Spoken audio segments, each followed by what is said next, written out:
Welcome to Slay Your Dragons with Compassion, my podcast, which is run in conjunction with my wonderful friends at online events. And what I'm doing is interviewing a number of people who have extraordinary experiences. Sometimes they can be quite ordinary people with extraordinary experiences, but I'm interviewing people to find out what are the obstacles, what are the dragons they've had to slay in order to become who they are, and what directions have their lives taken, and what is their particular story. So, and the great thing is I get to interview quite a lot of friends, and who I'm interviewing today is a very close friend, Julian Russell, who was best man at my wedding in 1987, which sort of dates this quite a long way back that we go. And Julian has had quite a sort of like an interesting life. And we'll find out a bit more about that in a while. But first of all, I'd like to say a big welcome to Julian Russell. Hi, Julian. Nice to be here with you, Malcolm. Great. I'm glad someone thinks my life has been interesting. Well, I hope you're not going to disabuse us of that. So we'll find out where we go. Well, maybe I'll find it more interesting as the interview progresses. You probably will. But I think what's interesting, we met in the early 1980s, and we both worked together in an organization called Nucleus Network, which was exploring at the time the different organizations who were involved in New Age activities. New Age as a terminology then for spiritual activities. And there were lots of very weird and wonderful organizations. But I remember having a dream about you after we'd met, that you were driving a Rolls Royce. And I sort of like, that was quite interesting. That's sort of like, where did that come from? And then I discovered that actually you'd come from a very privileged background.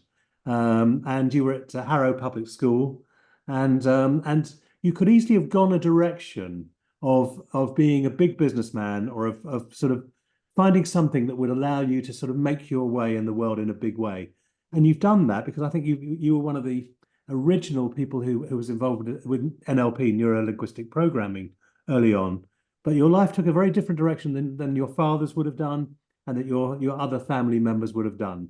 So perhaps you can tell us a little bit about what took you out of the sort of the mainstream, where you would have fitted very easily. And I could have seen you even as a Tory politician at one point. I would never have been at all. I would never have been a Tory politician. No, I hope not. But yeah, but actually I have different, so I've got aristocratic lineage from the Duke of Bedford, and then my great-grandfather, Lord Arthur Russell. But they married into a family that was half German and half Jewish. The Jewish part of the family got wiped out in the Holocaust in Berlin, and there were some German members left in Berlin at the time. So on the one hand, I've got this incredible mix of the sort of privilege of the British upper classes, colonial empire, all of that. And then I've got being wiped out in the Holocaust. All of that is flowing through my genetic history, my transgenerational history.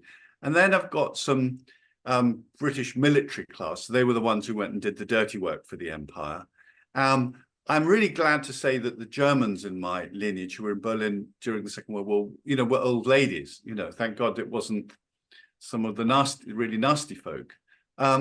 So I do have all of that. It's really a sort of complex background, but I wouldn't want to overemphasize the British upper class background, although that's what we identified with.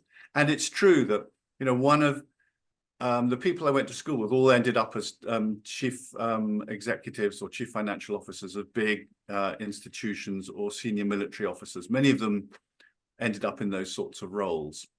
So I come from a really messed up family, and I'll say more about that. I didn't really understand how messed up it was in my teenage years, but I do remember a moment when I didn't do well at school. I didn't behave particularly well. And a teacher was really being benevolent. And he looked at me and he said, come on, Julian, if you just pull your socks up a bit more, you could make a good life for yourself. But I looked at him, I looked at how miserable he was and his unhappy life. And I thought to myself, I don't want a life like yours. And fortunately, at that time, sort of 1971, something like that, there was all the sort of new age, alternative, new thinking revolution taking place. And so there was already the possibility of having a different life in the culture, in the field in England at that time. And I just thought, I'm not going to have a life like yours. I'm going to follow my own path. I think that was the first time that I really decided that I was going to follow my own path. So what is, if you were to sort of give me a headline for it, what is your life now? I mean, I know quite a bit about it, but it's like I'd love to have you share. What do you do? Okay, so what I do is there are two things. Actually, this year, I'll tell you what I'm doing this year.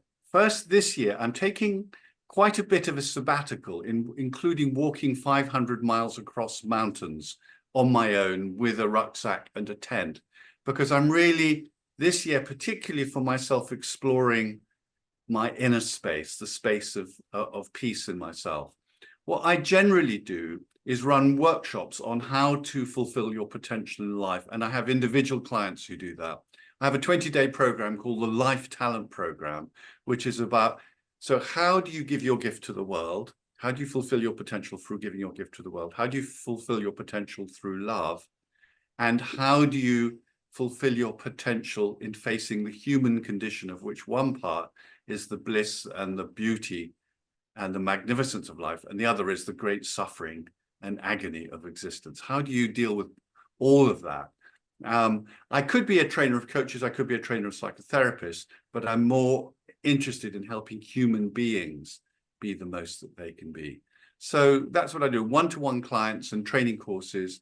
This year, I'm not doing so much, but I am going to Greece and I am going to China twice this year to teach.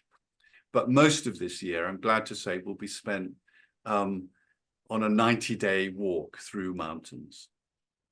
That's a great thing to give yourself as well. We have a whole concept of sabbaticals, but we actually don't really find the time. That's what I find. I sort of think, oh, I'll take a holiday, and I rarely do. But you've actually given yourself a really big chunk of time. And what do you want to achieve in that 3 months? What do you imagine that's going to bring you? Well, I'm a little bit coy about it because I had a famous Buddhist teacher who I was very close with until he died, but for nearly 20 years. And I was spending 2.5 months a year with him, of which one of those months was usually solitary retreat. And one of the things that he taught us was never to talk about our spiritual experiences, never to predict them or talk about them, because, you know, you put words on them and then you want to make yourself sound like a big shot. And instead of reducing the size of your ego, you are increasing the size of your ego. So what I want is, essentially, I want to do a meditation retreat, but rather than sitting cross-legged, wouldn't it be great to be walking and camping and in nature, in the natural world? So I want to just really feel into my own direct experience. All of that exercise will have a really amazing effect on both my body, my emotion, my mind, and my spirit, and just be really open to what it is that is calling me in the rest of my life. So when you start out with personal development, it's really great to find your life calling. But later down the path, you want to listen to how life is calling you. And so that's what I want to do this summer. And I already know how life is calling me, but I think there'll be some nuances and some depth and deepness and clarity that will come from, I'm hoping that will come from this big trip. Well, I was very aware that you spent, I think, something like 20 years with your Buddhist teacher, Yeah. and you had a very intensive meditation practice. You were very, very disciplined, and there's something about giving yourself to that practice, to being utterly disciplined. And are you still disciplined? I'm still, but I'm disciplined in a different way because as you progress along the path, what is required of you changes. At the early stages, you just need to be, super, almost like regimented, disciplined.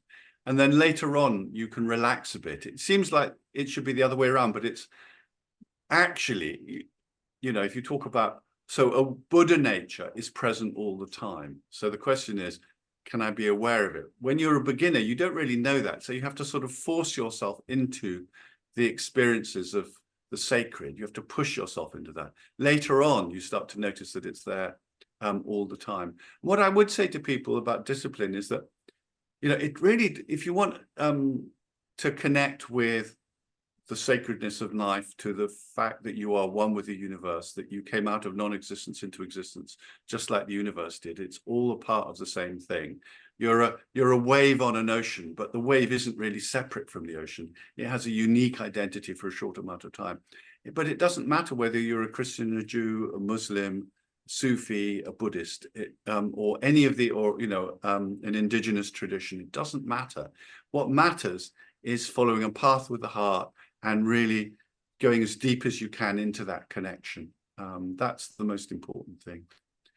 And everybody, people every day should have some time when they stop and they give up, you know, the sort of making stuff happen bit of life, and they come to this, in this very moment, something extraordinary is taking place, which is my existence, my consciousness, the existence of the world, the existence of life. And presumably that's not what you were educated in at Harrow Public School. No, I wasn't. I mean, I have to say that Harrow was really good for me because my family was really messed up. And it was really great to be out of the toxic field. It was a good school. And they had something really, which I really liked, which was they didn't expect you to be academic, but they wanted to help you find one thing that you were good at. It could be a sport, it could be art, one thing. That's what they were interested in. So I really look back with fondness on that. And they were quite liberal at the time. And they did know, I mean, one of my jokes is that I was trained to run the British Empire, but there wasn't one left when I left school. And that's not really quite true, because they already knew the teachers were all, you know, well educated, probably, you know, on the left of center. And they knew that all of that was over, but they were still in the paradigm of, you know, you are here to run society. You are here to be a leader of society. So what took you away from the obvious path where you could easily have gone into business? I think your dad owned a merchant bank, as far as I... He did, yeah.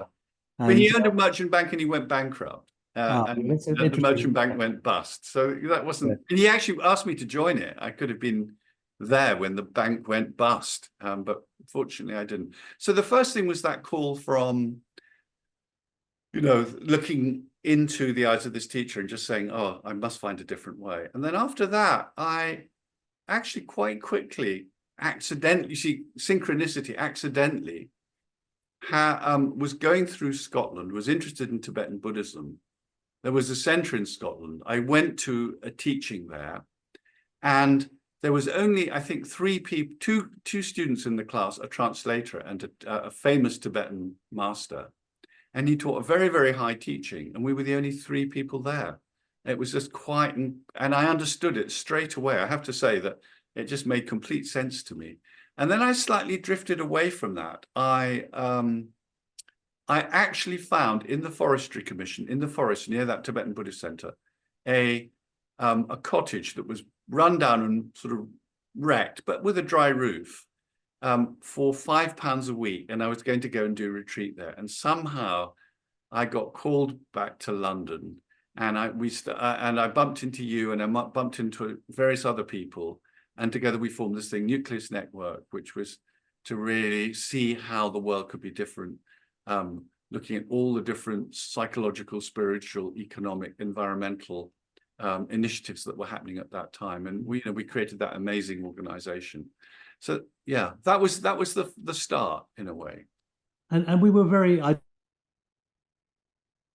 it was about to enter into a new age, and everything was going to be love, light, and peace. Or that's how I thought at that time.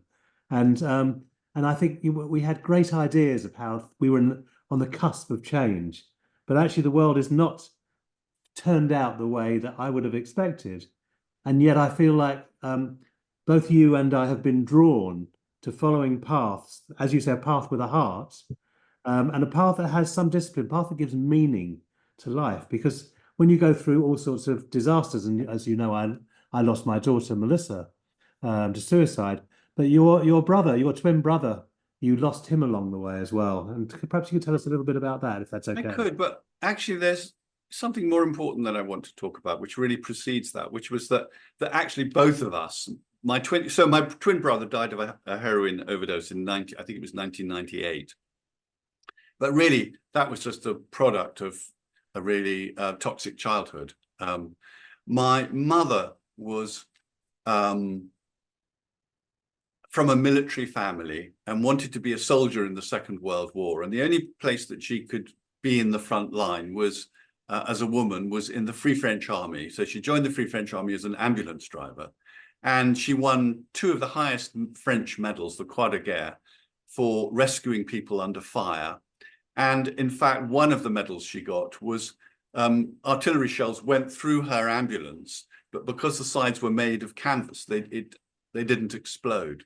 So she had PTSD. She was a really cool woman, but she had PTSD, and she didn't connect with her children. She wasn't able to really show love in an obvious way. Our needs weren't met as babies, and she went back to work within a week.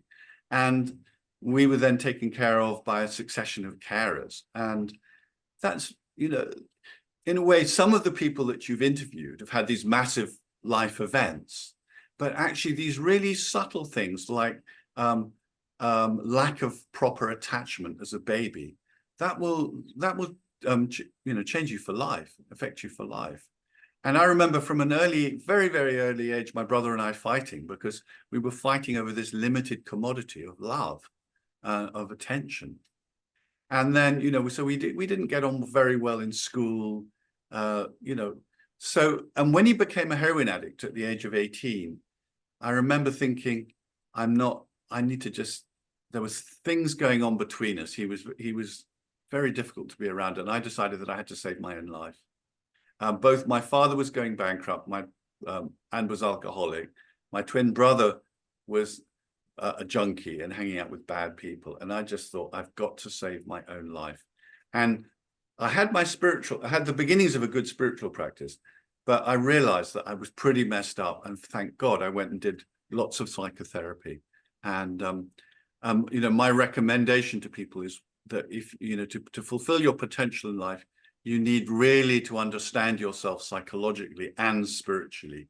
There's a theosophist saying, which is, to find yourself is half the way to God, and to lose yourself and all the way is trod.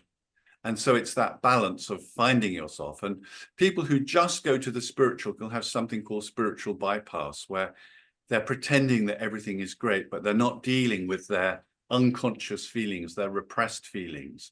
You know, they can feel unhappy, and they wake up in the morning and they don't feel quite right with themselves, and they've got anger that leaks out, or they've got anxiety. So it's really the psychological development and the spiritual development. I did a lot of therapy. You know, I've probably had about 5 different therapists during the course of my life. I actually believe that to fulfill one's potential in life, one should have a, you know, one should be doing that sort of deep inner work for the whole of one's life. There's no point in which you've got there or have got the answer. And that is true for the great masters, the enlightened people that I've met. They're still growing and developing themselves. So that's what I did, spiritual practice. Oh, and then something really important relating to my brother, which was your original question, which was, so he died in 1999. And that was the first year I'd already been connected with my Buddhist master for a number of years. But that year I went to France, to the center in France. And my Buddhist teacher decided that there's a vow called the bodhisattva vow, which is when you take a vow to have all other beings enter nirvana before you enter nirvana. You're going to make way for them, help them get to nirvana before you get there yourself. And the date he chose was my birthday, which of course is my twin brother's birthday. So on the first birthday after he died, I took that vow. And I can't tell you how, I was just sobbing all day. And I was partly doing it, you know, I was doing it for both of us. I was doing it for myself, but I was also doing it for him. And I talked to a psychotherapist who you know, Harvey Carman, and he said to me, a couple of years earlier, he said, you know, the one person you can't help in your life is your twin brother, because you can't see the wood from the trees. You're too close to the family system. And so then at that time, I made a vow, which was, if I can't help my brother, I'll help other people. And then recently, a few years ago in China, I was standing in the training room with 60 people doing deep work. and I suddenly felt my brother's presence next to me, and I suddenly remembered, oh, I'm still doing what it was that I said I would do. And it was like my brother was really happy because in some way I was fulfilling through my life something that was, his life was meaningful through the way that I was making a difference in the world, something like that. So very touching. But of course, yeah, there's a lot more I could say about it. Well, it's interesting because I think, as you're not quite the elder that I am, but you're not far off as well at this stage. But I think there's something I'm about, of still a young man, you will. course you are, Julian. You old bloke. But there's something about reaching a certain stage in our lives where what was important before, what drove us before, doesn't drive us any longer. And I'm starting to experience that. It may be that you haven't hit that moment yet, but I start to experience. But now I'm looking at legacy. Now I'm looking at what do I want to fulfill with the rest of my life, and I've got ideas around that, and I'm wondering what your legacy idea is. I don't know, because so in the Buddhist path, you realize that the you is a sort of illusion, and that everything's ephemeral, and therefore I'm much less interested in who I am. And so the idea that having a legacy is not really an important one for me, because who is the me? This is sort of an artificial construct. So, but there is something about, I have limited time. Every single human being has limited time left on the earth, but have less. I'm more aware of the limited time I have left, and I have good genes and stuff, so I could live for a long time. But there is a sense of what is important in my life, and what do I want to attend to, and that's part of the reason for this long walk, because for me, the most important thing is really being connected with presence, with spirit, with Buddha nature, with living from the great mystery. We are, the kingdom of heaven is within, it says in the New Testament. Well, within's in here. So, the great mystery is here. So I want to live more clearly from that place. That's, I think, one thing I'd like. And then the other thing, it's not exactly about legacy, but I am aware that I'm writing this massive book, 180,000 words.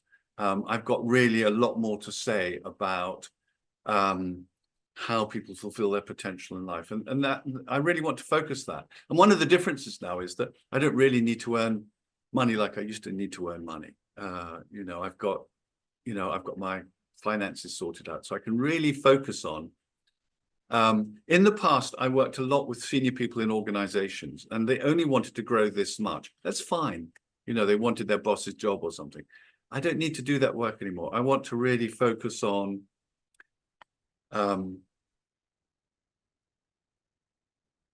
having people have an experience of life where on their last breath, they say, wasn't that great? When they really can feel that they've traveled the journey of the great mystery that they came here for. That's what I'm interested in. And probably that's quite rare, isn't it? I think for a lot of people, there's a sort of sense of having their lives snatched away from them at the end. They're not ready to go. And I remember talking to Eckhart Tolle, and sort of him saying, when he goes, and I could see he was at peace with the fact that at some point he will die, and he's not giving that a lot of energy either. Yeah, I sort of can imagine that if you had done everything that you needed to do in your life, if you were satisfied with your life, then you'd say, hey, wow, the next adventure. And being satisfied with your life does not mean that you've achieved everything that you wanted to achieve. It doesn't mean that at all. It means that you've recognized that life is great and life is difficult, and that some things have worked well for you and some things haven't worked so well, and you have compassion about everything that you've experienced in life, and you've forgiven yourself for everything, and that you're at peace with yourself. It's not that nobody has a perfect life. Eckhart Tolle doesn't have a perfect life, but Eckhart Tolle is at peace with himself, I would assume. my Buddhist teacher was at peace with himself. So Yeah. to be at the point where you say, I've really given my all in this journey. I haven't, I've forgiven myself. I've forgiven other people.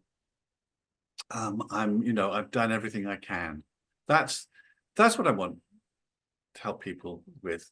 But also that can include doing some amazing project, doing something, I mean, a lot of my friends think I'm crazy walking across a mountain with a tent and, all my food supplies and all of that stuff. The other day I thought, maybe I should go and be an ambulance driver in Gaza. What are the things that, what is it that really calls you into, what is it in the life that calls you? Go and do it. Never be too old to follow what calls you. Yeah, it's like, what really, really touches your heart? How can you lean more closely into that? There's also, talking about aging, there are some really negative self-fulfilling prophecies around aging. People start to stoop, people start to act old. In some ways, it's worse for women because we're in a patriarchal culture that values women for their looks, whereas men can be valued for their brains more. That's changing, but there's still a lot of that around. But you have to, let go of all the conditioning that society wants to give you about your age and say, well, inside I feel, how do I feel inside? My joke is that, I feel like I do feel, in some ways I feel like a 35-year-old. My knees don't bend quite so well. I've got tons of energy. Sometimes I need to sleep a bit more. So what is it that what is the next adventure? What is the next opening? What's the next opportunity for people? I've just taken up a form of dance called contact improvisation, which is for very bendy young people, basically. You're rolling around on the floor, you have to fall over. We were doing an exercise the other day where you had to hold another person and both of you had to fall to the floor at the same time. My creaky body, really difficult, but it's challenging me to become more bendy and more stretchy. I think that's one of the things I see in you is that you do rise to challenges. It's like you are very much an explorer of life, and you do have rich experience. I mean, I'm actually envious is probably the wrong word about your journey through the mountains, but I think there's something very powerful about giving yourself the time to take a few months to go do a solo walk across the mountains. I think that's profound. I'm wondering what dragons you've had to slay. This is the sort of the title of this series is what have you had to overcome to become who you are and what you are becoming? Actually, I don't believe in slaying dragons. Actually, I believe in tickling their tummies and going coochie coochie coochie coo. St. George. He didn't slay any dragons at all. No, you didn't. He was He was Turkish. Father was Turkish and mother was Syrian, and he was a member of the Roman Empire, and he died in Palestine.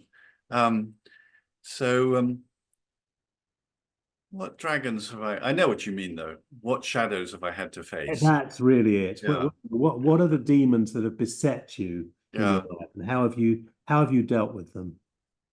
And the biggest one was not feeling loved as a child, and believing it was because there was something wrong with me. That second part is almost worse than the first part, because there must be something wrong with me if I wasn't loved as a child in the way that children need to be loved. That's been really one of the biggest ones. And then that thing about something must be wrong with me both affected me in relationships, but also in terms of how I faced the world and did my work and all of those sorts of things. And really from childhood onwards felt like an outsider. I didn't have friends at school, until my 20s. I didn't really have friends. Then I discovered that one thing I did, you see, there's always a positive, because there were different women carers, au pair girls in my childhood. As a child, you need to connect. So I learned to connect with these young women who were caring very, very quickly. And when I got to my 20s, I didn't have any friends, but I discovered that I could empathize with women better than most men could. And so then my friendship circle became women. And that's how I became more confident about myself, as well as psychotherapy and spiritual practice. So that's the big wound. And there is the one of the wounds that I'm exploring now that I haven't really thought much about was this very complicated transgenerational wound, you know. So one part of my family, you know, is really entitled, but also created the British Empire, which was really pretty horrific. We did some horrific things in the world, and the consequences are being acted out today. So that sort of combination of entitlement and guilt about what we did. Yeah. Then there's the sort of, I have physical tension in my body, which is chronic.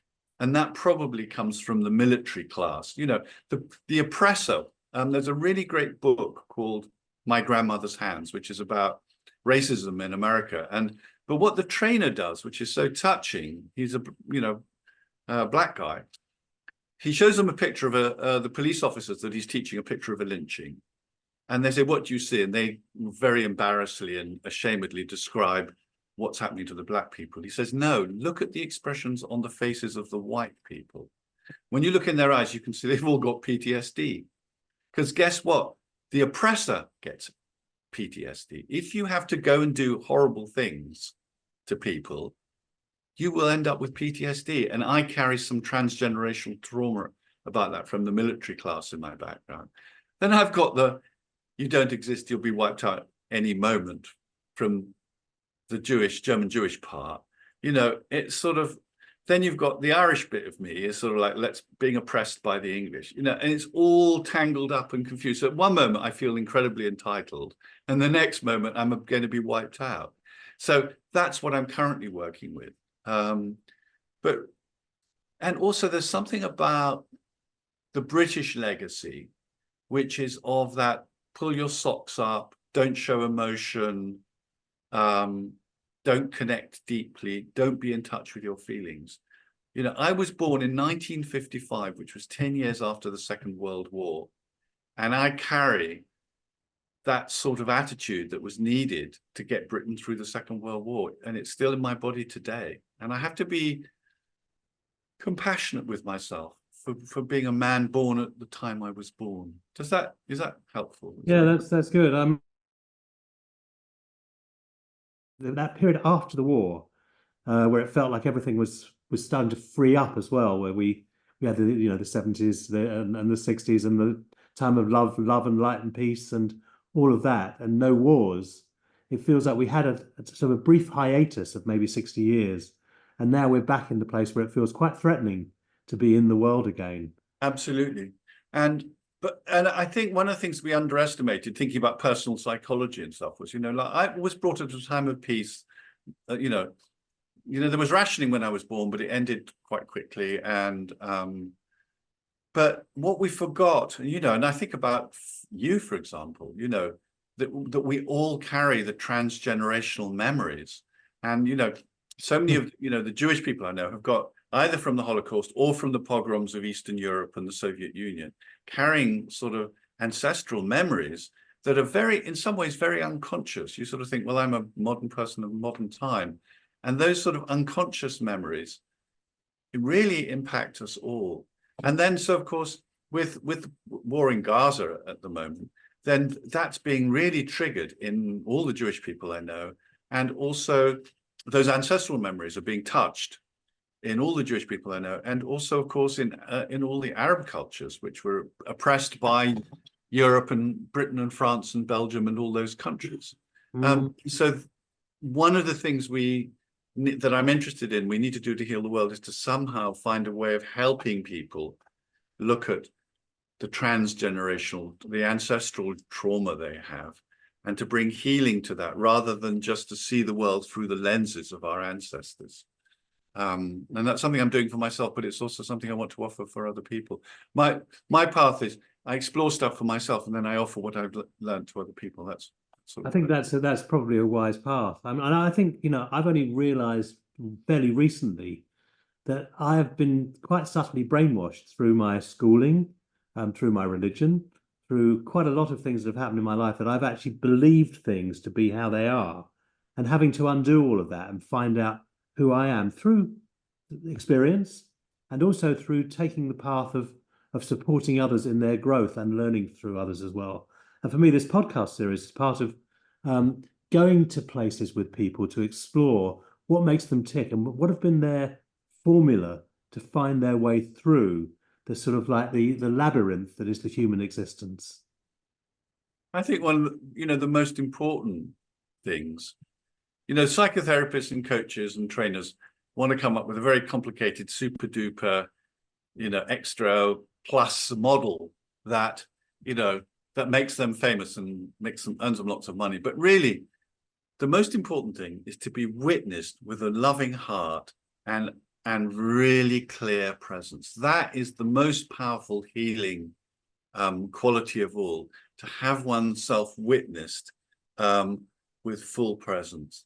And that's what I'm interested in. It's like, if we could witness a person's story, and we witness that person, both the positive, but also to be really compassionate with the most difficult feelings, or the most shameful parts of their experience, then healing can take place naturally. And that, and techniques are very helpful to support that, but this is even more important than those techniques. The other thing I just want to mention, which is super important, which is,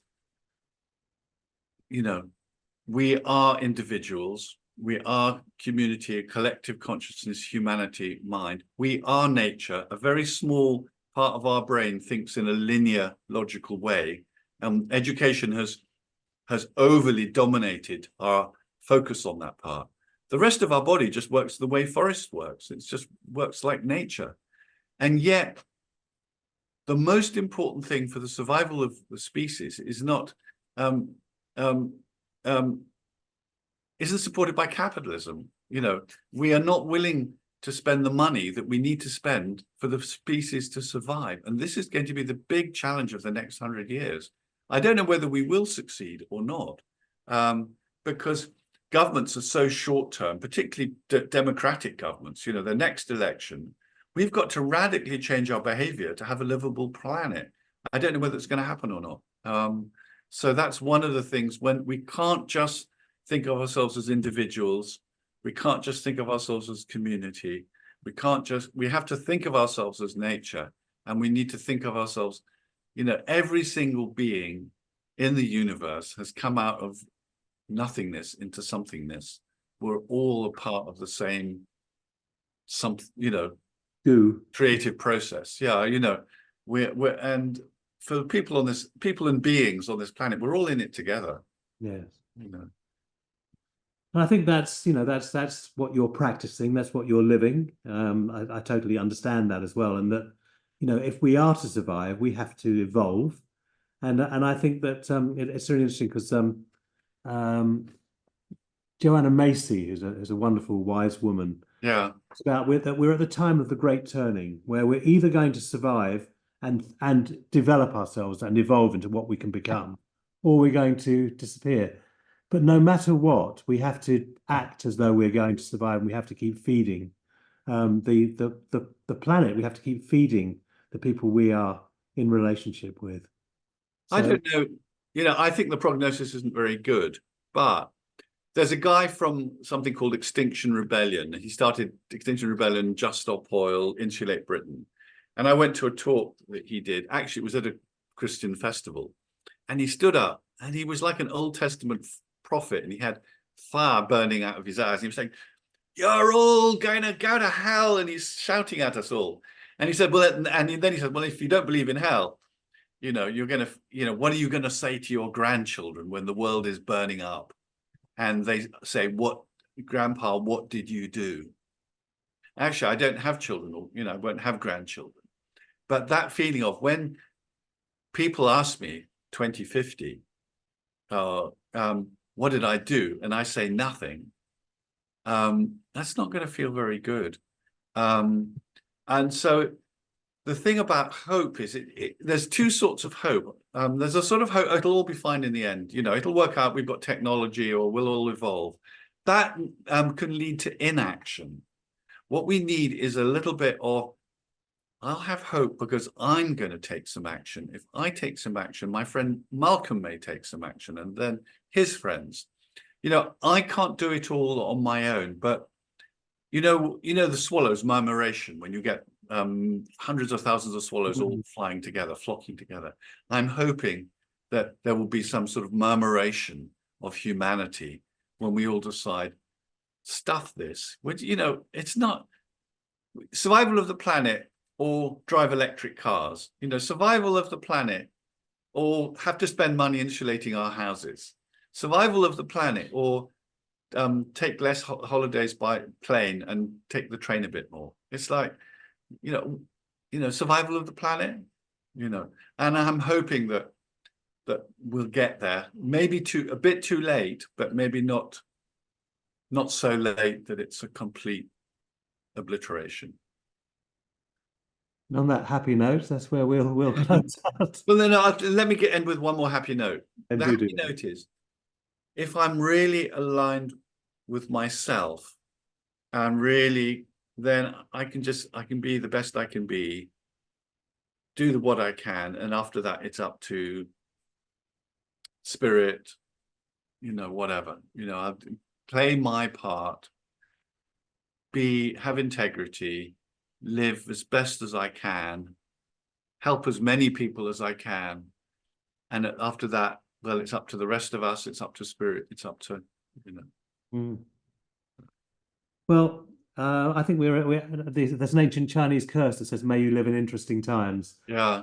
We certainly live in interesting times. I want to thank you very much, Julian, for coming on this morning, and really good to see you, and good to see that your spirit is still strong, and that you're still striving out and adventuring as well.